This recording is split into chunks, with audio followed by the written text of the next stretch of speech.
So what happens in JGL? People have to read Atlas Shrugged. Atlas Shrugged has 30 chapters in it. It's made up of 3 books, 10 chapters each. The thing about Atlas Shrugged is I'm not sure that anybody has really read the whole thing. I remember you saying it's like the Bible. Well, first of all, the big spoiler is it is the same story as the Bible. So that causes Ayn Rand Institute people and Atlas Shrugged people to lose their mind because they'll say, no, it's not. And then all I do is say, okay, then what's the story of the Bible? Because they haven't read the Bible. So how could they say it's not if they haven't read it?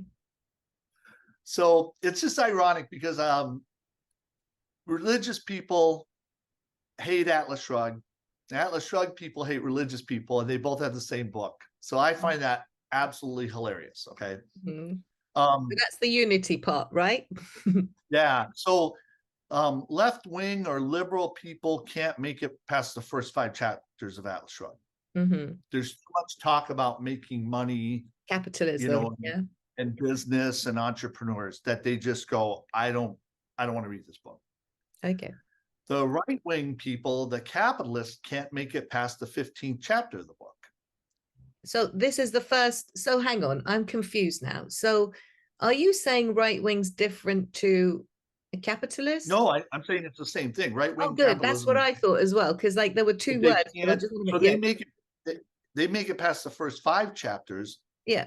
But they can't make it past the halfway point of the book. I'm with you. Okay. So the halfway point of the book is very right-wing, limitations, making money. And the last half of the book is very spiritual, freedom, intangible. In fact, the proof, and people can say they've read the whole thing, and I'm like, I don't think you really read it. And I'll say to them, so there's 2 main characters. One of them loves this metal they created, and one of them loves this railroad. Okay. And they'll do anything for it for 15 chapters. Okay. Anything. They'll die for both of them. Wow. And everybody loves them because they're such capitalists and they're so awesome. And then I asked, what did they do in chapter 16? He gave up his metal. He gave up his metal and she gave up the railroad. Wow. Do you remember why? And they go, no, they didn't. Like, did you really read this book? Like in the 16th chapter, your capitalist heroes give up capitalism to pursue a spiritual cause. Yeah. Do you remember that? No. And it's like, I don't think anybody has read this entire book. Well, so not even people coming to JGL, even people in your group. Well, no. People come to JGL do, okay, because they're truth seekers. Okay. So what happens is 7 years ago, the Ayn Rand Institute did a thing called the Atlas Project through Facebook, where the Ayn Rand Institute taught Atlas Shrugged to world experts all over the world, all these people who care about this book all over the world. And I'm going to say there's about 3,000 people. There was a spoilers group and a non-spoilers, because this is a book that will make you smarter. Every chapter you read is a little more complicated than ones before it, and it will make you smarter. Okay. And so I don't like giving a lot of stuff away of the book, because I think you really need to do it to be smarter. So I went in this group, and my goal was to use the Flowcess principles. We hadn't had our website up yet. Okay. And I was going to use this group as a beta test for Flowcess principles. I was going to say, okay, I'm going to go in this group. I'm going to use Flowcess principles, because I've read this book like a dozen times. Love the book. Okay. In fact, well, I'm getting ahead of myself. But so what happens is I'm going to use these principles, and we're talking about, philosophy teachers at Ivy League schools. I mean, we're talking about really, really smart people. And this book covers everything. Okay. I mean, this book covers business, politics, economics, spirituality. This book covers everything. The 1991 Library of Congress, United States, said Atlas Shrugged was the second most influential book ever written, and they said the Bible was the first. And again, I think it's ironic, it's the same story. Okay. So what happened is I got in this group, and I thought by the time we get to book 3, I was really going to get into it with these head people, and we'd have it out type of thing. Sorry, you said book 3, because I've got one book and it's about this thick. What's book 3? Right, but there's 3 books in it. It'll say 3 parts. There's part 1 or book 1. There's 3 groups of 10 chapters each. Oh, so it's all one book, but you're talking about part 1 of it, yeah? Yeah, okay. Part 1, part 2, part 3, yeah. So the 5th chapter of the book, they couldn't answer a question. Mm-hmm. And it caused them to spin. And I sat there and went, I thought I was gonna have to wait till chapter 21 to get into it. These people don't know what they're talking about. And they couldn't answer. And they start threatening me, like, we're gonna kick you out of the group if you don't stop bringing this up. You're kidding me? Like, what's this question? So what was it? Or you can't give it away. Well, the question was, I can give it away, it's only the 5th chapter, is this character slaps this woman. Mm-hmm. So was it a good thing or a bad thing that he slapped her? Well, we're talking about physical assault. We're talking about physical assault. Depends whether she wanted to be slapped. Depends whether she wanted to be slapped. She didn't want to be slapped, but after she got slapped, it left a bruise, and she was happy it left a bruise. You're kidding me. It really depends how she's viewed it. If he slapped her and then afterwards she managed to help him or something, maybe that's why she liked it. I don't know. I can't answer. Again, you'd have to read the book, but what happens is this character that slaps her is kind of the perfect man. Okay. So the issue is did the author want him to slap her? Now, what does the author think about this? And so what happens is people just went sideways. They want to answer the question. They said all these things, but I have an answer. Mm-hmm. And, you know, if you take lesson 3 of Instant Impact, and I go through the entire exchange between him and her, and I could show you he's at 80, she's at 80, then he goes to 160, and then she says something that triggers him at 160, and he slaps her at 320. That brings him back up to 160 and 80. And then the only thing that explains how this happened is a model for the mind and the brain. And what happened at that point was I realized I am playing at a huge advantage over these world experts. They don't have a model for the mind and the brain. And I wrote this book according to a model for the mind and the brain. So what happened about the exchange that's taking place then here? The exchange that's going on. And did she say, I forgive you? And did she then get the justice? No, the thing is that it's a whole nother, there's a whole nother dynamic going on. But what happens is when people say it was good that he slapped her because they want to defend the character, okay, the next, like 2 chapters later, there's another slap. Now, this was my point. I said, listen, whatever your answer is to this slap, it has to be the same for the rest of the slaps of the book. And everybody's like, that's fine. I'm thinking, am I the only one who's read this book a dozen times? So there's another slap, is there? There's another slap, is there? There's 20 slaps in the book, and the most important scene occurs because the character who slapped this woman doesn't slap the guy, and him not slap, and the woman's in the room, and the woman says that was the greatest achievement this man did, was not slapping the other guy. So then him slapping her was a great achievement or was not an achievement. And it's like the leaders of the Atlas Project didn't even want to talk about slaps. Every chapter afterwards, because they did videos, when a slap got brought up, they'd just go. And so I realized these principles I had just worked perfectly. But what I also realized is this. Is this unconscious confrontation? Is it right to slap someone?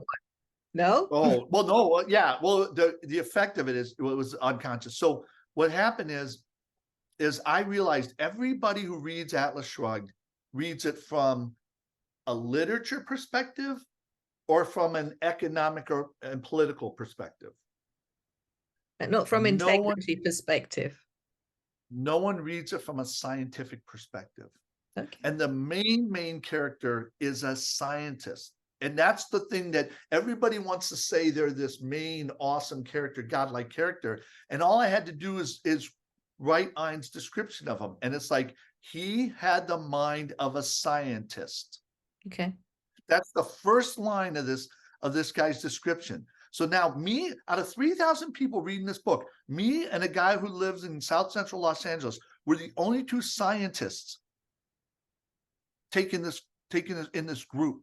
Mm-hmm. And it was like, so I realized, you know what, I should do a group of people going through this book from a scientific perspective, because then they're going to get everything. And she wrote it according to that.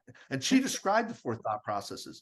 So that's when I created this group. So you have to have read the book before you join the group, because you need to know the mysteries that are in the book. So how can you Then qualify someone's read it, John? This is my question to you.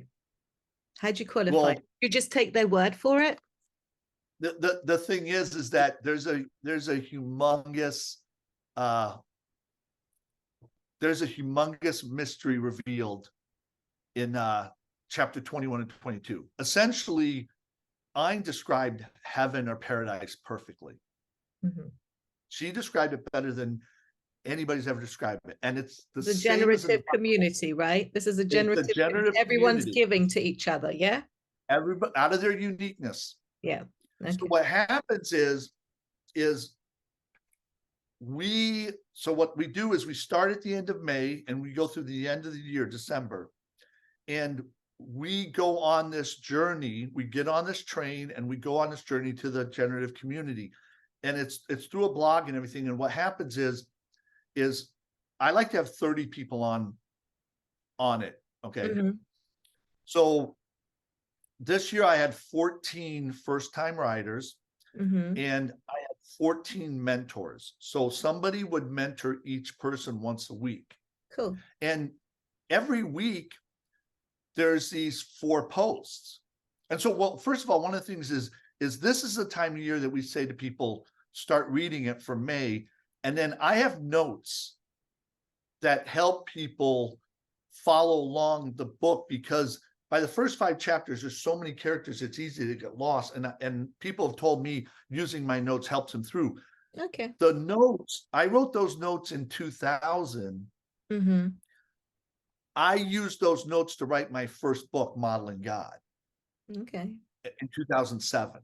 So that's why, like, writing these notes is what led to me writing my book, because it pulls everything together. So when people say, John, I want to know everything you know, I go to JGL. If you will get everything I know on the JGL. So what happens is there's 4 posts every week. One post is what we call the title post, which is me as the conductor explaining to everybody what the other posts are, but doing some basically instant impact stuff, doing some things to help people personally grow, and doing the unconscious confrontations from the book. So the point is this, is the way to change your behavior is to ask you a question about what you read in the previous week's chapter. Okay. And so that's why this book, it really works well, is that you can read the book, but then to ask you a question about one of the main characters, a woman, Dagny. It's like, do you think the way Dagny handled this is the way you want to handle stuff in your life? And all of a sudden it's like, oh crap, what's my answer to that? Because I read it and Dagny's awesome and I love Dagny, but I wouldn't want to do it like that. But every time I say Dagny's awesome, I'm telling my unconscious brain I do want to do it like that. So now, do I want to do it like that or not do it like that? And that's what changes people's behavior. The second set of 10 books, the second set of 10 chapters, I have 2 guys, the smartest 2 guys I know, Andrew and Rob. They're my engineers on the train.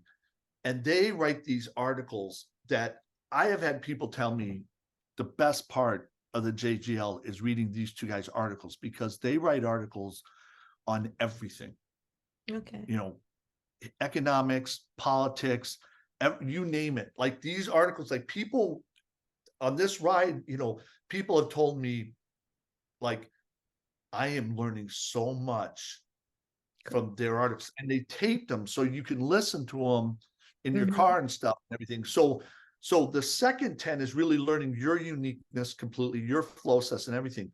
And then the last 10 chapters is we reach the valley. This is the place of generative community. And there are some people who have been on the JGL who built a house in the valley, and they're there. So what happened this weekend is the first time riders and their mentors all arrived with the people who live there all year long. And Mhm. so we had Zoom calls with all these people. And there's an interactive map where you go visit people in their house and you answer a question. And that's really the way to build your self-esteem. Mhm. Meanwhile, the title post and the feature post, there's like 2 posts in this part 3 are just literally about the biggest concepts in life. You know, the Mhm. biggest concepts like sex and leadership and love and you Yeah. know, your purpose and God's will and all stuff. These are the big, like, life-changing posts. And so what happened is this is the 6th year of the JGL, and I felt like we got it exactly right last year. So I was really excited about having like the best The people I people. knew be Mhm. on it this year. And these people are from all over the world. And everybody is just like, this is absolutely changing my life. So everybody's been really excited. Everybody's learned a ton, but now we're in the best part of this. And then the last thing I'll tell you is this: is one of the 4 posts every week is the Atlas Project, where I give a master class in how to debate. And Okay. what I do is I share my interaction with the Ayn Rand Institute and this Mhm. group on the Atlas Project every week.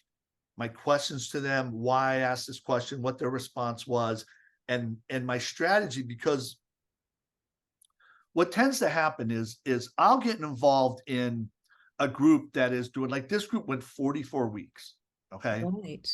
And I'll get in, you know, the Atlas Project went 44 weeks.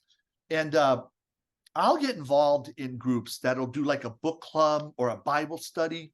And Mhm. I'm always like, how many? So let me give you one of my first keys I give on the Atlas Project. As I say, you know, if you're going to be in like a book club or a Bible study or something that's going to be 12 weeks long, don't talk the first 2 weeks. Okay. Don't say a word the first 2 weeks.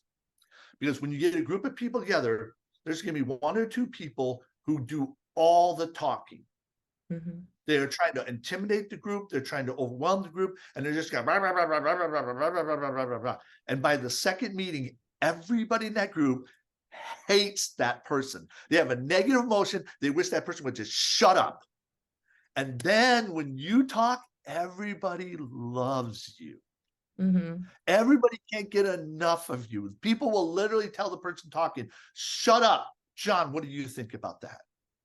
Mhm. So that's the first thing. And so what I say is I used to write a blog and do a whole year series. I would do a series on my blog. I did an Instagram thing that was 1 post a week for 52 weeks. I have the endurance to be in a group and finish to the end. And when you know that, you sit there and go, I don't need to win this thing in the first 2 or 3 weeks. I'm going to sit here, bide my time, let the people talk themselves out. I'm going to ask questions now that set them up 3 weeks from now to have them deal with a contradiction. And then I'm going to just do that. And so that's what I'm teaching people. Like, you're in a 30 chapter group that's going to go 44 weeks. Here's how you do this. Here's how you play this, so that, and sure enough, man, just people rolled over in this group. Like, I Slow am constantly turtle won confronting the race, people and right? they It's that. failed. What? It's the Yeah, slow turtle won the race.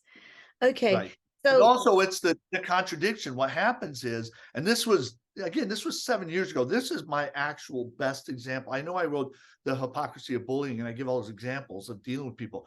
But this thing, I mean, I'm dealing with people that are like the head people of the Ayn Rand Institute for content, the head Mm. experts, and I ask them questions and they can't answer them. Mhm. And then they just shut up and disappear. Yeah. And I'm Okay. like, if I can do this with the smartest people in the world, I'm not afraid of anybody.